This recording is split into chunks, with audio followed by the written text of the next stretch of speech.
Perkenalkan, nama saya Elo Armada dengan NIM 24OSP035.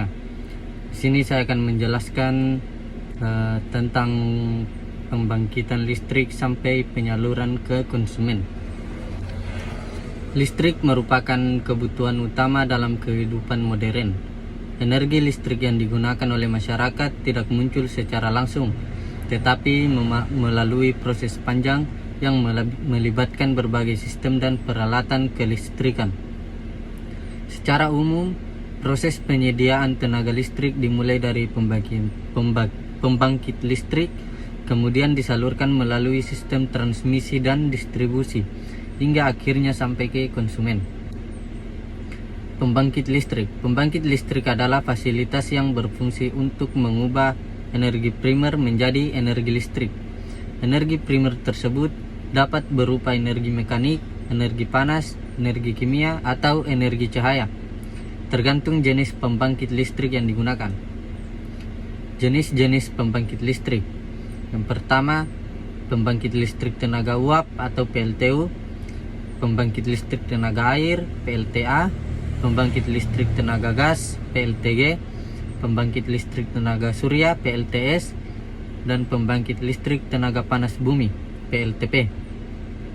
Proses penyaluran energi listrik sampai ke rumah kita ada 5 tahap, yaitu pembangkit listrik, transmisi, penyaluran, distribusi, dan konsumen.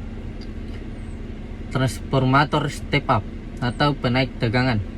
Tegangan listrik yang dihasilkan oleh generator relatif rendah untuk dikirimkan jarak jauh. Oleh karena itu, digunakan transformator step up untuk menaikkan tegangan. Tujuan menaikkan tegangan: yang pertama, mengurangi arus listrik; yang kedua, mengurangi rugi daya akibat panas pada penghantar; dan yang ketiga, meningkatkan efisiensi penyaluran listrik. Tegangan yang dinaikkan dapat mencapai 70 kV sampai 150 kV,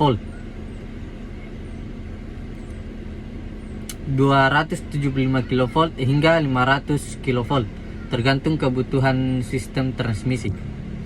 Sistem transmisi tegangan listrik yaitu listrik bertegangan tinggi disalurkan melalui jaringan transmisi.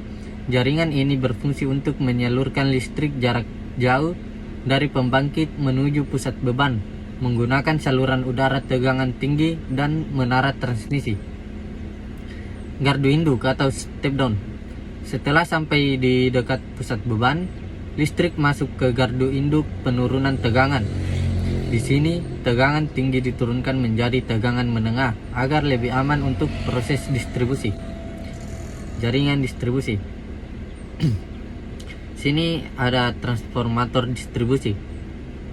Listrik kemudian disalurkan melalui jaringan distribusi tegangan menengah. Jaringan ini berfungsi membagi listrik ke berbagai wilayah seperti permukiman, perkantoran, dan kawasan industri. Jaringan distribusi. Di sini ada kWh meter yang berguna untuk mengukur jumlah energi listrik yang digunakan oleh konsumen dan menjadi dasar dalam perhitungan biaya listrik. Konsumen listrik. Listrik yang telah diturunkan tegangannya kemudian disalurkan ke konsumen. Sebelum digunakan, listrik melewati kWh meter untuk mengukur pemakaian energi listrik. Konsumen menggunakan listrik untuk berbagai aktivitas sehari-hari. Kesimpulan. Sebagai kesimpulan, sistem tenaga listrik terdiri dari beberapa tahap, yaitu pembangkitan, transmisi, distribusi, hingga sampai ke konsumen.